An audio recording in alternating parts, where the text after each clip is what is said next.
பொடி இட்லி எப்படி செய்கிறதுன்னு பார்க்கலாம். நான் அதுக்கு 3 இட்லியை வந்து இப்படி சின்ன சின்னதாக கட் பண்ணி வச்சுருக்கேன். நீங்கள் வந்து இட்லி அவிச்சிட்டு அதை ஒரு அரை மணி நேரம் ஆற வச்சிடலாம்.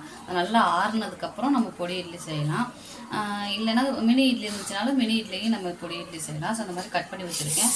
அடுத்து தாளிக்கிறதுக்கு பார்த்திங்கன்னா ஒரு ஆனியனை இப்படி பொடி பொடியாக கட் பண்ணிவிட்டு கருவேப்பிலை கொத்தமல்லி தழை இருக்குது. இப்போ இதை நம்ம எப்படி தாளிக்கிறதுன்னு பார்க்கலாம். ஆட் பண்ணுறேன். நல்லெண்ணெய் இல்லை நெய் 2 எது வேணாலும் ஊற்றிக்கலாம். ஸோ நல்லெண்ணெய் ஊற்றிட்டு எண்ணெய் சூடானதும் கடுகு உளுந்து பருப்பு போட்டுக்கலாம்.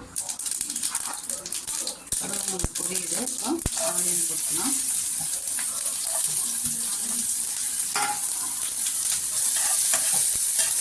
ஆனியன் வதங்கட்டும்.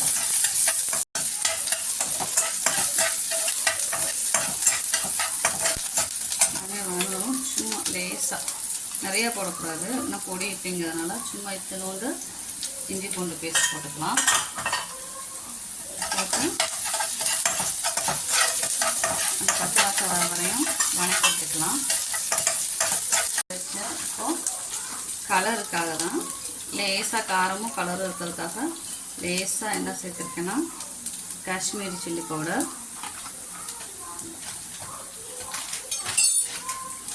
கொஞ்சோண்டு கரம் மசாலா, கொஞ்சோண்டு எல்லாமே கொஞ்சம் போட்டால் போதும். கொஞ்சோண்டு கரம் மசாலா, ஒரு பிஞ்சு பெப்பர் போட்டுட்டு மிக்ஸ் பண்ணி விட்டுக்கலாம். இந்த மசாலா போட்டுக்கல இதோட பச்சை வாசமும் போகட்டும். பச்சை வாசம் போனதுக்கப்புறம் நம்ம இட்லி ஆட் பண்ணிக்கலாம்.